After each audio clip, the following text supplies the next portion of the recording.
बिस्मिल्लाहिर्रहमानिर्रहीम। अस्सलाम वालेकुम नाज़रीन, आपका मेज़बान महबूब अली सुबज़ई अपने डिजिटल चैनल के साथ आपकी खिदमत में हाजिर है।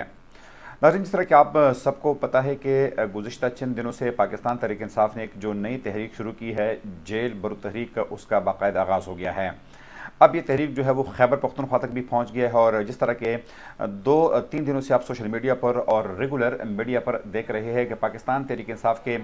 कारकुनान और उनकी जो मकामी लीडरशिप है वो गिरफ्तारियाँ देने का बार बार ऐलान कर रहे हैं। तब उससे पहले अहम बात यह है कि पुलिस जो है वो काफ़ी एक्टिव हो गई है और खैबर पख्तूनख्वा के मुख्तलिफ इलाकों जिसमें पेशावर, स्वात, मलाकन, डेर इस्माइल खान और मुख्तलिफ इलाके शामिल है, वहाँ पर पुलिस को काफ़ी एक्टिव कर दिया गया है और पुलिस एहलकार जो है वो पाकिस्तान तहरीक इंसाफ के जो मकामी रहनुमा है उनके घरों के बाहर जाकर बाकायदा ऐलानात कर रहे हैं कि अगर किसी ने गिरफ्तारी देनी है तो उनको बहिफाजत जो है वो मुंतकिल करेंगे जेल में और वो अपनी गिरफ्तारी दे सकते हैं। गुज़िश्ता 2-3 दिनों से ये सिलसिला जारी है और न सिर्फ यहाँ पर मकामी लीडरशिप के घरों के बाहर जो है ये ऐलानात किए गए, बल्कि साबिक़ वज़ीर आला खैबर पख्तूनख्वा महमूद खान, जिनका घर स्वात के इलाके मठा में है, उनके घर के बाहर भी ये ऐलानात किए गए। ताहम अब तक इतलात यह है कि खैबर पख्तूनख्वा में अभी तक किसी भी पाकिस्तान तहरीक इंसाफ के लीडर, मरकज़ी लीडर, सूबाई लीडर, इलाकाई लीडर या फिर किसी कारकुन ने अब तक गिरफ्तारी पेश नहीं की है। इस हवाले से हमारी बात भी हो गई थी गुज़िश्ता रोज़ पाकिस्तान तहरीक इंसाफ के जो डिवीजनल सदर है, मलाकन डिवीज़न के जो सदर है फजल हकीम यूसुफजई, तो उनका ये कहना था कि अभी तक उनको मरकज़ी लीडरशिप से हिदायत नहीं मिली है और जब उनकी बारी आएगी, यानी पूरी मलाकन डिवीज़न या मुख्तलिफ इलाकों की जब बारी आएंगे तो वो भी गिरफ्तारियाँ पेश करेंगे। ताहम सवाल ये उठता है कि जिन इलाकों की अब तक बारी भी आई है, जिसमें ख़ासतौर पर सूबाई कैपिटल पेशावर की मैं बात करूँगा, कि वहाँ पर भी अभी तक किसी रहनुमा ने गिरफ्तारी पेश नहीं की है, न किसी कारकुन ने गिरफ्तारी पेश की है। सोशल मीडिया पर मुख्तलिफ मीम्स बन रही है, मुख्तलिफ आप वीडियोज़ देख रहे हैं कि जिसमें कारकुनान और मकामी लीडर्स जो है वो प्रिजनर वैन के साथ तस्वीरें ज़रूर बनाते हैं, वीडियो ज़रूर बनाते हैं, लेकिन उसके बाद जेल जो है ये लोग नहीं जाना चाहते। तो कल जिस तरह के पाकिस्तान के एक सीनियर एंकर पर्सन और पाकिस्तान तहरीक इंसाफ के तरफ कदर झुकाव रखने वाले एंकर कामरान खान का ट्वीट भी आया था कि इमरान खान का ये वाला प्लान जो है जेल बरू तहरीक अब ये एक मजाक बन गया है। तो यकीनन शायद या तो पहले से अच्छी खासी प्लानिंग नहीं थी पाकिस्तान तहरीक इंसाफ की, या उनकी लीडरशिप जो है उनको इस बात का इदराक नहीं था कि वाकई पुलिस जो है उनको गिरफ़्तार करेगी, तो इसलिए ज़्यादातर कारकुनान या लीडर जो है अब तक उन्होंने गिरफ्तारियाँ पेश नहीं की हैं। तहम जो मरकज़ी रहनुमा अब तक पाकिस्तान तहरीक इंसाफ के गिरफ़्तार हो गए हैं, जिसमें असद उमर, इसके अलावा शाह महमूद कुरैशी, आज़म स्वाति और दीगर रहनुमा शामिल है, तो अब उनको पंजाब के मुख्तलिफ जेलों में जो है वो मुंतकिल कर दिया गया है। और गुज़िश्ता रोज़ ये खबरें भी आई कि शाह महमूद कुरैशी के बेटे साबिक़ एमएनए ज़ैन कुरैशी और फिर असद उमर की अहलिया की जानिब से लाहौर हाई कोर्ट में दरखास्तें जमा कराई गई है कि उनकी ज़मानत की जाए, जिस पर उस वक्त अदालत में एक अजीब सी सूरत हाल बन गई और कह कहे लगे कि जब जज ने उनसे ये कहा कि आप तो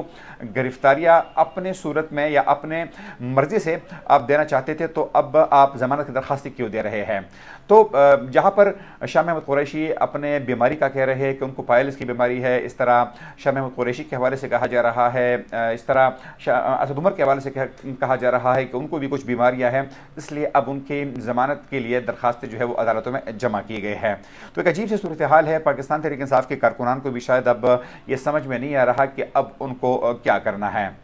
साथ में नजरीन, ये सियासी खबरें तो चलती रहेंगी, लेकिन पाकिस्तान का इस वक्त जो सबसे बड़ा मसला है वो पाकिस्तान को एक बहुत बड़े माली बहरान का जो है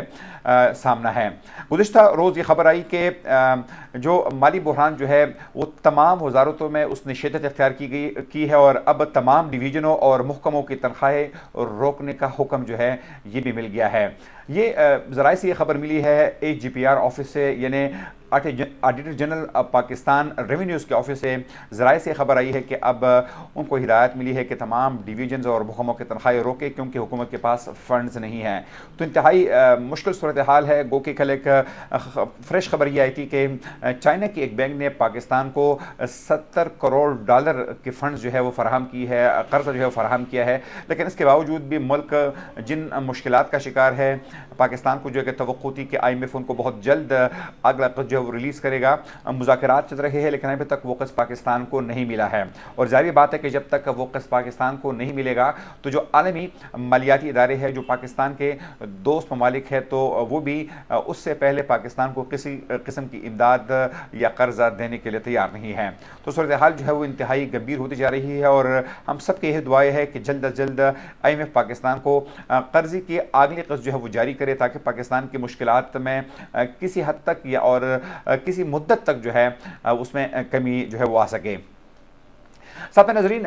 ایک اور اہم خبر آپ کے ساتھ یہ ضرور شیئر کرنی تھی کہ گزشتہ روز جو وفاقی وزیر داخلہ ہے اور پاکستان مسلم لیگ نون پنجاب کے صدر ہے رانا ثناء اللہ، جو کہ روزانہ خبروں میں رہتے ہیں، ان کے ایک بیان آیا ہے جیو نیوز کے پروگرام نیا پاکستان میں گفتگو کرتے ہوئے میزبان شہزاد اقبال کے ساتھ اس نے گفتگو کی ہے۔ اس کا یہ کہنا تھا کہ جب ان کی حکومت گرائی گئی تھی 2018 میں تو ان کی حکومت گرانے میں اور پھر عمران خان حکومت کو لانے میں جنرل باجوہ کا ہاتھ تھا۔ تو یقیناً سابق جو آرمی چیف تھے اب ان پر دونوں طرف سے توپیں چلائی جا رہی ہے، جہاں عمران خان اور پاکستان تحریک انصاف کی طرف سے ان پر شدید تنقید کی جا رہی ہے، اور بار بار یہ کہا جا رہا ہے کہ ان کا جو ایک بیانیہ ہے کہ رجیم چینج اور پھر اس حکومت کو لانے میں جنرل باجوہ سابق آرمی چیف کا بڑا ہاتھ تھا۔ تو اب جو حکمران جماعت ہے ان کے جو وزیر داخلہ ہے رانا ثناء اللہ، اور اس سے پہلے مریم بھی یہ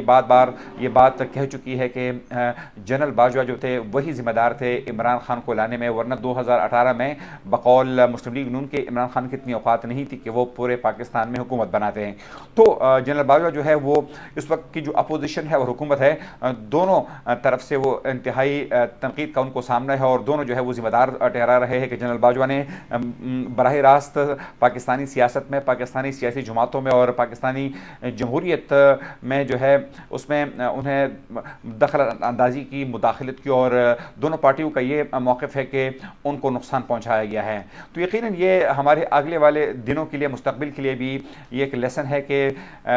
جمہوری پارٹیاں جو ہے، جمہوری لوگ جو ہے ان کو اپنا کام کرنے دیا جائے، اسٹیبلشمنٹ جو ہے وہ اپنا کام کرے اور ہمارے ججز جو ہے وہ اپنا کام کرے، ورنہ خدا نخواستہ اگر یہ سلسلہ نہ روکا گیا تو جس طرح آج سٹنگ ججز یعنی جسٹس اعجاز الاحسن، جسٹس مظاہر اکبر نقوی اور دیگر ججز پر جو تنقید ہو رہی ہے، یا ماضی کے جو ججز تھے جسٹس ثاقب نثار اور جسٹس کوسا جو تھے ان پر آج تنقید کی جا رہی ہے، تو کا خدا نخواستہ دیگر لوگوں پر بھی تنقید ہو سکتی ہے۔ تو ناظرین، یہی صورتحال ہے کہ پاکستان کو اس وقت ملٹی چیلنجز کا سامنا ہے، پولیٹیکل محاذ پر بھی، خارجہ محاذ پر بھی اور معاشی محاذ پر بھی پاکستان کو مختلف چیلنجز کا سامنا ہے، اور ظاہری بات ہے کہ جب اس قسم کے چیلنجز ایک ملک کو درپیش ہو تو پھر اس کی ترقی کے چانسز جو ہے وہ انتہائی کم ہو جاتے ہیں۔ پاکستان ہم سب کا ہے، پاکستان ہوگا تو ہم ہوں گے، پاکستان ہوگا تو یہاں پر سیاست ہوگی، پاکستان ہوگا تو یہاں پر جمہوریت بھی ہوگی۔ تو سب سے پہلے پاکستان کا جو ایک نعرہ لگایا جا رہا تھا، یقیناً پاکستان کے لیے سب سے آئیڈیل وقت جو ہے وہ یہی ہے کہ ہم سب نے اپنے اپنی کیپیسٹی میں، چاہے ہمارا تعلق ملٹری اسٹیبلشمنٹ سے ہو، سول اسٹیبلشمنٹ سے ہو، کوئی استاد ہو، کوئی بزنس مین ہو، اسٹوڈنٹ ہو، یا کسی یونیورسٹی کا پروفیسر ہو، ہم سب نے مل کر اس ملک کی ترقی کے لیے کام کرنا ہوگا، اور ہر ایک کو اپنے ڈومین میں مل کر کام کرنا ہوگا۔ اگلے پروگرام تک اپنے میزبان محبوب علی سبزے کو اجازت دیجیے۔ اللہ حافظ۔